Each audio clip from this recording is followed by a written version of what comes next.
नारायण साकार हर की संपूर्ण ब्रह्मांड में सदा सदा के लिए जय जयकार। जब इंसानियत नहीं रहती, मानवता दिखाई नहीं देती, इसका मुख्य कारण है व्यक्तिगत स्वार्थ। जब जनसाधारण गुरु सदगुरु भगवान जी ज्ञानी रिहानी जब व्यक्तिगत स्वार्थ में संलिप्त हो जाते हैं, डूब जाते हैं, कर्म भ्रष्ट होना, धर्म भ्रष्ट होना स्वाभाविक है। जब ऐसा होने लगता है, कर्म भ्रष्ट होंगे, धर्म भ्रष्ट होंगे, ईमानदारी निष्ठा नहीं होगी, वेदों शास्त्रों पुराणों का अनुसरण हमने नहीं किया, अनुकरण नहीं किया, तो कथाओं को सुनते रहिए। कथाओं के महत्तम को गाने वालों की कमी नहीं। शंकर ब्रह्मा विष्णु राम श्री कृष्ण देवी दुर्गा हनुमान जी समस्त वेद शास्त्रों के कथाओं के महत्तम को सुनाओ, महत्तम को सुनाने वालों की कमी नहीं, लेकिन उन कथाओं का अनुसरण अनुकरण करना भी नितांत आवश्यक होता है। अगर ऐसा हम नहीं कर पाते हैं तो हम कर्म भ्रष्ट हो गए, धर्म भ्रष्ट हो गए, ईमानदारी निष्ठा नाम की चीज नहीं रही। तो दिमाग में रखिए, जब समझ संसार रूपी समाज भौतिकतावाद के जुनून में डूबा हुआ है, भेदभाव के जुनून में डूबा हुआ है, काम वासना के जुनून में डूबा हुआ है, झूठ के जुनून में डूबा हुआ है, मैं मेरी में डूबा हुआ है, तो स्पष्ट संकेत मिलने लगते हैं कि अब विनाशकारी लीला प्रारंभ होने वाली है। ब्रह्म की फिर बचाव संभव नहीं होता। ये परमात्मा कोई ककड़ी नहीं है, कोई गाजर नहीं है, कोई मूली नहीं है, न किसी खेत की घास है, न नाले की घास है। समझ सकते हो? शहतूत जानते होंगे आप, शहतूत के वृक्ष पर कभी भी गटर का कीड़ा पहुंच ही नहीं सकता। शहतूत जानते होंगे, अप्रैल के माह में बेहद वृक्षों पर होता है, खाओगे तो बहुत मीठा होता है। शहतूत के वृक्ष पर कभी भी गटर का कीड़ा पहुंच ही नहीं सकता। जिसने धन इकट्ठा करना, संगमरमर लगवाना, जाति पाति का विष भोगना, जो गुरु सदगुरु किसी प्लेटफार्म में कोई हो जो चमड़ी दमड़ी में फंसा हुआ है, वो गटर के कीड़ा से ज्यादा नहीं हो सकता। गटर का कीड़ा कभी शहतूत के वृक्ष पर नहीं पहुंच सकता। और जब वहां नहीं पहुंच सकता गटर का कीड़ा, समझने का प्रयास करिए।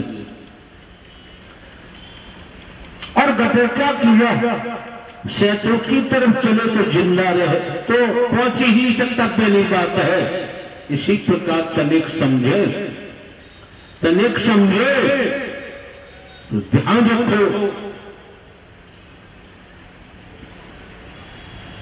जिसका अंतःकरण पाप पवित्र है, अंतःकरण पारदर्शी है, वो कभी भी गटर का नाला जैसे ढंग, पाखंड, आडंबर, अंधविश्वास, ढकोसला, भेदभाव, जाति पाति, ऊंच नीच और शंकर ब्रह्मा विष्णु राम श्री कृष्ण देवी दुर्गा हनुमान जी के नाम से धन नहीं ले सकता, वस्तु पदार्थ नहीं ले सकता। उसे लेने की जरूरत नहीं। वो जानता है मेरे साकार हरि में, पूरे भूलोक में वनस्पति को देखिए, वनस्पति को देखिए, फलों को देखिए, ड्राई फ्रूट देखिए, दूध देखिए, दही देखिए, छाछ देखिए, घी देखिए, तमाम प्रकार के अनाज है। अरे परमात्मा ने हमारे लिए पहले से ही खाने की व्यवस्था की हुई है, बस मेहनत करनी है, सब कुछ मिल जाता है। लेकिन ये सब कुछ पहले से ही दे दिया। माँ के पेट से बाहर जब आए, माता के आंचल में तुरंत दूध दे दिया कि आपके मुंह में दांत नहीं, दूध दे दिया। जब ये दे दिया हरि परमात्मा ने, पेट भरने के लिए, झोपड़ी बनाने के लिए खेती बाड़ी नौकरी व्यापार करना ही पड़ेगा। सब कुछ तैयार है, केवल मेहनत करनी है। लेकिन जिस लिए नारी का शरीर दिया है वो कार्य करने को तैयार नहीं। रूहानियत के मार्ग की तरफ जाओगे तो स्पष्ट है रूहानियत के मार्ग पर किसी ढोंग, पाखंड, आडंबर, अंधविश्वास, ढकोसला की जरूरत नहीं। जो करेगा अनंत कालों तक वेद शास्त्र पुराण गवाह है, साक्षी है। कुत्ता, कुतिया, गधा, घोड़ा, गाय, भैंस, कीड़ा, मकोड़ा, सांप, बिच्छू, छिपकली के तनों में अपना भोगनी ही पड़ेगी, निसंदेह। रूहानियत का मार्ग ज्ञान का नहीं, रूहानियत का मार्ग पुस्तकों का नहीं है, न ज्ञान का। खाने पीने को सब दे दिया, मेहनत करो, खेती जमीन वसुंधरा से मिलता है। लेकिन ढोंग, पाखंड, आडंबर, अंधविश्वास, ढकोसला में फंसोगे। आज की दृष्टि को, आज के समय काल परिस्थिति को देखो। समदृष्टि का नाम आता है, कहां है? एक नूर से सब जग उठा, सभी में एक ही नूर समाया है, न कोई बैरी न बेगाना है। जब सभी में एक ही नूर है तो छुआछूत क्यों? जब सभी में एक ही नूर है तो छोटा बड़ा क्यों? जब सभी में एक ही नूर है तो दुश्मनी कहां है? नहीं है। लेकिन ये व्यक्तिगत स्वार्थ में डूब जाने के कारण है। कोई ये छूता नहीं। दूसरे पद और धन पाने के लिए भाई भाई का बैरी। व्यक्तिगत स्वार्थ के कारण दूरियां बढ़ती जा रही हैं, दूरियां बढ़ती जा रही हैं। जैसे एक बार दूध फट गया, किन्हीं कारणों से दूध फटने के बाद उस समय आप छाछ नहीं निकाल सकते, मक्खन लौनी नहीं निकाल सकते, दही नहीं बना सकते, घी नहीं निकाल सकते। जितने तत्व उसमें थे, छाछ के, दही के,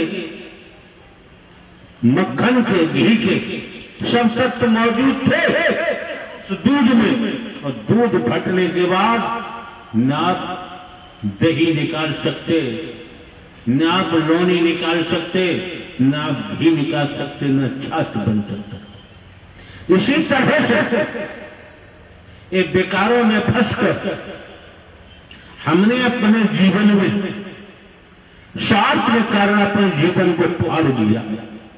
और फटे होने के कारण अब न हम मानव बन पाएंगे, न मानव बन सकते, न हम इंसान बन सकते, न संत बन सकते। गुरु बन रहे हैं, सदगुरु बन रहे हैं, कलगी अवतार बन रहे हैं, माया नगरी बसा रहे हैं, संगमरमर के महल बना रहे हैं। वहां तुम लोग पहुंच नहीं सकते। बता दे रहे आप, पता चल गया धक्के मार के निकाल दिया जाएगा। क्यों? तुम्हारे पास 10 लाख, 5 लाख, 20 लाख देने को है नहीं। तुम ऐसी पंडाल नहीं बना सकते, तुम्हारी औकात नहीं। क्लियर बता, हमारी औकात नहीं कि ऐसे पंडाल धन से बनता है। आप आलीशान सोफे सेट पे नहीं बैठ सकते, आप लगा नहीं सकते आलीशान सोफा सेट। देसी घी के व्यंजन आप बना नहीं सकते। एक एक पंडाल में करोड़, 1-1 करोड़ रुपया खर्च होता, ज्यादा होता है। क्यों? हम जिन विभागों से आए हमको पता है, जानकारी है, हमारे द्वारा सब देखा हुआ। हरि परमात्मा की कितनी मेहर है आप लोगों तक।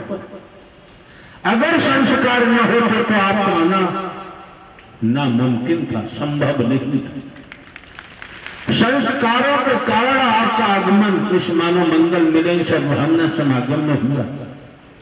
जब संस्कारों के कारण आए हो तो हरि परमात्मा कहां से दे रहे हैं? आपको ऊर्जा दे रहे हैं, आपको ऊर्जावान बना रहे हैं, जिससे दुनिया में रहकर आप अपनी पहचान बना सके। आज भी जग भ्रमित हो गए, आज भी भटक गए, तो श्रीमान जी अंधे आए अंधे ही चले जाएंगे। क्यों? इस शरीर का अंत का किसी को पता नहीं, अंतम सांस आए अथवा नहीं। ये मौका मिला है, इसे समझने का प्रयास करो। हम तो आपको वेद की बात बता सकते हैं, अंतरिक्ष की बात बता सकते हैं, लेकिन हम जोशी नहीं बनना चाहते और तमाम ऐसी बातें पसंद हम नहीं करते, क्योंकि हमको पता है आप लोग आते हैं, आपके इस मानव मंगल मिलन सद्भावना समागम में आने से, हरिकर पर आने से आपके दुखों कष्टों का निवारण होता है, आपको खुशियां मिलती हैं, आनंद मिलता है। और यहाँ एक पैसा ढेला रुपया किसी से लिया नहीं जाता, यहाँ कोई टोटा कोई गंदा ताबी टोटा किया नहीं जाता। आने जाने से ही आपके साथ रोगों का अंत हो जाता है, तो आप लोग यहाँ खड़े होकर बताते हैं। दुखों कष्टों का निवारण होता है, असाध्य रोगों का भी अंत हो जाता है, और तनिक चल पड़े वचन मानकर तो नौकरियां भी मिल रही है, परिवार में भी शांति है। अगर शांति मिल गई तो सब कुछ मिल गया, जीवन यापन के लिए तो कुछ करना ही पड़ेगा।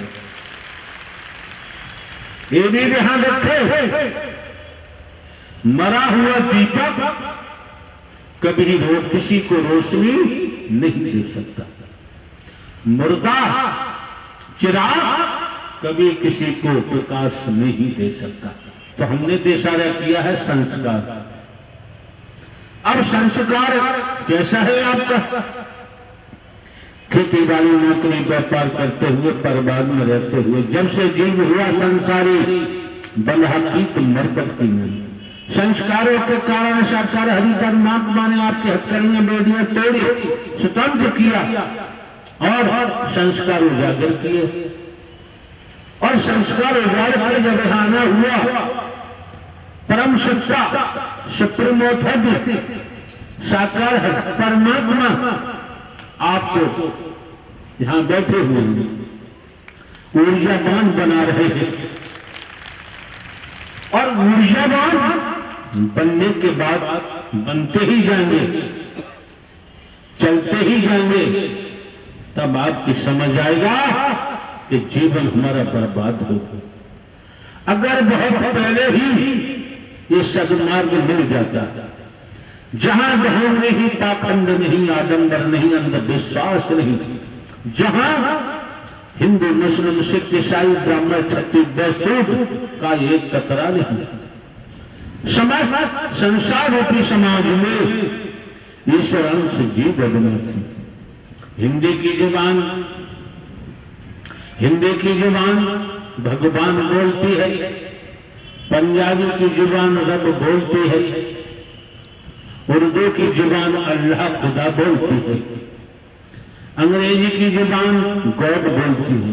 ये जुबानें बोलती है ब्रह्मांड के महानायक अस्तित्व के स्वामी, न जिनका जन्म होता है न कभी मरते हैं, हमेशा सामधाम रहते हैं, विराट सम्राट है,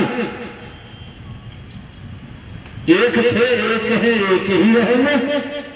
अपनी अपनी जुबानों से कौन किस रूप में क्या नाम लेता है, ये जुबानें जुदा जुदा हो सकती हैं, भिन्न भिन्न हो सकती हैं। जुबानों से परमात्मा न कभी बदला था, न बदल रहा है, ना ही बदलने का कोई चांस है। और आपको सीधे सीधे हाईवे मिल गया सदमार्ग का, और चलना न चलना आपका अपना काम है, क्योंकि जिस दिन कर्मों से संस्कार बनता है, जिस दिन संस्कार पूरा होगा, उसी दिन उसी समय शरीर की मृत्यु निश्चित है, फिर भवन में कोई बचा नहीं सकता। ये भी दिमाग में रखो। ये आज के वक्त में जनसाधारण सभी अपनी अपनी लीला दिखा रहे हैं। कोई ऐसा नहीं जो अपनी लीला दिखाने के लिए तत्पर न हो, सब लीला दिखा रहे हैं। लेकिन हरि परमात्मा ने तो ब्रह्मांड की रचना कर दी है, अद्भुत लीला है, इसे समझना किसी के बस की बात नहीं। जो ढोंग पाखंड आडंबर अंधविश्वास ढकोसला में परिपूर्ण है, वही लीला दिखाते हैं। भला इंसान कभी किसी को कोई लीला दिखाने को तत्पर नहीं होगा। वो गिरे हुए को उठाने का प्रयास करेगा, जिसको जख्म लगा हुआ है उसकी मरहम पट्टी कराएगा, रो रहा है उसके आंसू पहुंचेगा, किसी की झोपड़ी नष्ट जलाने का प्रयास नहीं करेगा, झोपड़ी बनाने का प्रयास करेगा।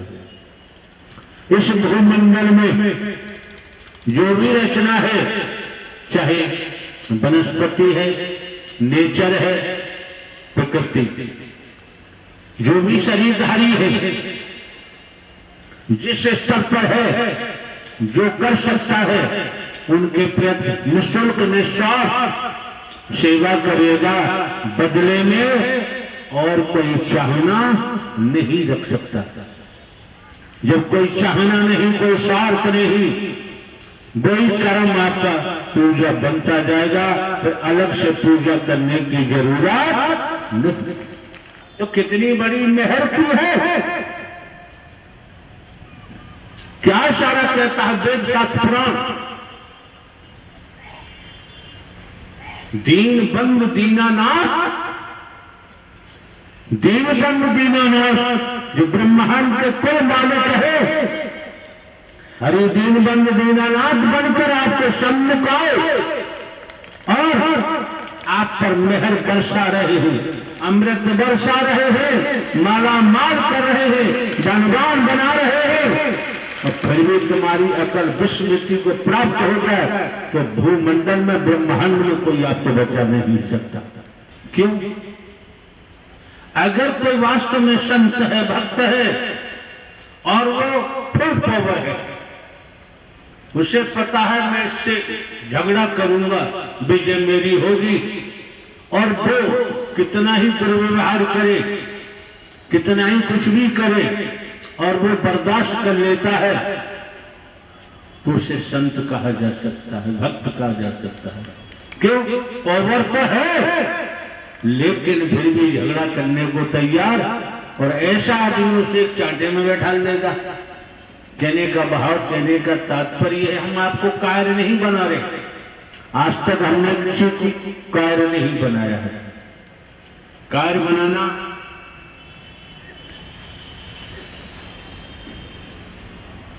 हम पसंद नहीं करते। क्यों? अगर राष्ट्र के प्रति कोई ऐसी स्थिति निर्मित होती है तो अब वहां का कार्य बनोगे, हाथ जोड़ के खड़े रहोगे। जो कार्य बनेगा, हाथ जोड़ के खड़ा रहेगा, वो राष्ट्र का वासी है ही। कैसे? हाथ उठाना पड़ेगा ईमानदार। भारतवर्ष, आप लोग सभी भारतवर्ष के अंदर रहते हैं, हाथ उठाओ, रहते थे। अरे भारतवर्ष के अंदर रहते, हाथ उठाओ। दूसरे डाउन, भारतवर्ष में रहते हैं, फिर उठाना पड़ेगा। भारतवर्ष आपका है, हाथ उठाओ, आपका है। दो पॉइंट। तीसरा पॉइंट है, जब आपने माना कि हम भारतवर्ष में रहते हैं, भारतवर्ष हमारा देश है, आपने माना, यही तो माना। अब आप अपने अपने परिवारों में रहते हो, जिसे कहते हैं अपना घर, अपने घर में रहते हो, और घर में जितने सदस्य हैं, माता पिता, पति पत्नी, बेटा बेटी, भाई बहन, चाचा ताऊ, जो भी परिवार में सदस्य, तो वो तुम्हारा घर है। और घर में इतने सदस्य रहते हैं, घर के सदस्य साथ कोई भी समस्या आती है परिवार के सभी सदस्य मर मिटने को तैयार हो जाते हैं। आप हो जाते कि वो आपके परिवार के सदस्य हैं, तो मर मिटने को तैयार हो जाते हैं। अगर कोई बीमार पड़ गया तो डार गाड़ी में बड़े बड़े शहरों को ले जाते हैं, कितना ही धन खर्च हो जाए, जमीन बिक जाए, कि वो आपके परिवार के सदस्य हैं, उनके लिए आप कुछ भी करने को तैयार हैं। परिवार का कोई सदस्य भूखा नहीं। अगर परिवार का सदस्य कोई भी भोजन नहीं करता तो सभी सदस्य पूछते हैं कि उसने भोजन नहीं किया, बुलाओ। नहीं आया तो उसके बेडरूम में थाली लेके जाते हैं, वही भोजन क्यों नहीं भोजन करो। फिर भी वो बनाता है, अपने हाथ से तोड़कर रोटी गिलास उसके मुंह में लगाते हैं, भोजन करो। मैं जब भी उठ के जाऊंगा जब तुम भोजन कर लोगे थाली से। ऐसा होता नहीं होता? बच्चा बूढ़ा जवान माता पिता पति पत्नी को ही ऐसा होता है। तो घर है आपका, और घर के जितने भी परिवार के सदस्य हैं वो आपके घर के हैं। अगर जो भी राष्ट्र में रहते हैं और समस्त राष्ट्रवासी ये समझ और माने चले कि पूरा राष्ट्र हमारा घर है, जब घर है तो पूरा राष्ट्र तुम्हारा परिवार है, ये बात अपने मन में बैठा ले तो सोच लीजिए फिर कोई दंगा नहीं होगा, फिर कोई फसाद नहीं होगी, फिर कोई बलवा नहीं होगा। आपके परिवार में कोई हिंदू मुस्लिम सिख ईसाई ब्राह्मण क्षत्रिय वैश्य नहीं है। पूरे राष्ट्र में कोई हिंदू मुस्लिम सिख ईसाई ब्राह्मण क्षत्रिय वैश्य नहीं। फिर पूरा राष्ट्र तुम्हारा घर है और पूरे राष्ट्र में रहने वाले तुम्हारे परिजन हैं, तुम्हारे परिवार के हैं। सारी समस्याएं खत्म हो जाएंगी। अब समस्त संसार रूपी समाज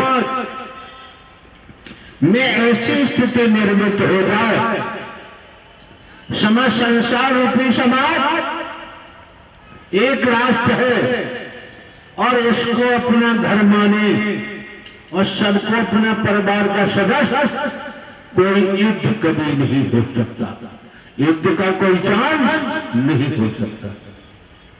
कि सभी परिवार की तरह घर की तरह रहे, तो अनाप शनाप जो धनराशि रक्षा के लिए खर्च की जाती है, अग्न्यास्त्र के लिए खर्च की जाती है, अस्त्रों के लिए खर्च की जाती है, बहुत पर खर्च की जाती है, वो बंद होकर और समस्त संसार रूपी समाज के लोगों को काम आएगा। इतनी जल्दी विकास होगा, इतनी जल्दी तरक्की होगी, क्योंकि समस्त संसार रूपी समाज एक घर है, एक परिवार है। वहां पर प्रेम ही प्रेम बरसेगा, निस्वार्थ, फिर नफरत नाम की कोई चीज। लेकिन ऐसा हो नहीं सकता, ऐसा होना संभव नहीं। क्यों? ग्रहण इतना गहरा हो चुका है। सर्वप्रथम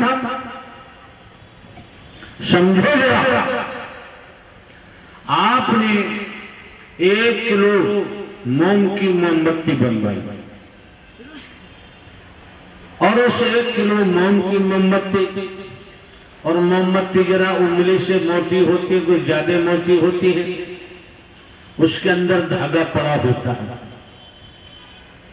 आपने 1 किलो की मोमबत्ती बनवाई, उस मोमबत्ती के अंदर आपने सोने का तार डलवा दिया कि मोमबत्ती है 1 किलो की और सोने का तार डलवा दिया, बहुत ज्यादा रोशनी करेगा। आप किसी अग्नि से उस सोने के तार जो मोमबत्ती के बीच में पड़ा हुआ 1 किलो जलाते रहिए, मोम पिघल पिघल के बह जाएगा, लेकिन उस मोमबत्ती से एक कतरा भी प्रकाश आने वाला नहीं। मेन मुद्दा है बच्चे बूढ़े जवान लंडारी समस्त संसार रूपी समाज में ज्ञानी ध्यानी गुरु सदगुरु भगवान सबके पास अहम का धागा है। अहम का धागा पड़े होने के कारण रूहानियत का प्रकाश होता ही नहीं। जब रूहानियत का प्रकाश नहीं हो पा रहा तो हरे परमात्मा का दर्श मिलना भी संभव नहीं। मोह की मोमबत्ती है, बहुत लंबी मोटी दादी। काम वासना की मोमबत्ती है, झूठ की मोमबत्ती है, छल कपट की मोमबत्ती है,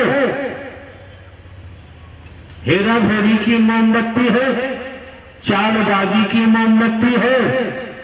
इनमें से जलाते हो तो वही रोशनी समझ में आती है, लेकिन जो जीवन मिला है इसके उद्धार के लिए सदमार्ग पर चलना और आपको पूरे शरीर को जो मोमबत्ती बनाया जा रहा है इसमें नम्रता का धागा डाला जा रहा है और इसके द्वारा प्रेम प्रीति मोहब्बत का प्रकाश निकले। जब प्रकाश निकलेगा एक नहीं अनेक प्रकाश के तले चलना शुरू कर देंगे। फिर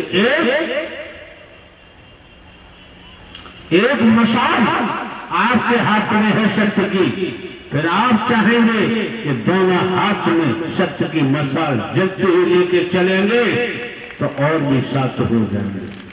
अन्यथा ये जीवन रूपी दीपक किस समय आपका समाप्त हो जाए, किस समय मृत्यु हो जाए, कोई नहीं जानता। ये मौका मिला है, समय मिला है, वक्त मिला है, जो हमारे द्वारा आपको बोला जा रहा है। किसी का सुनाया नहीं, किसी के शब्द हम चुराते नहीं,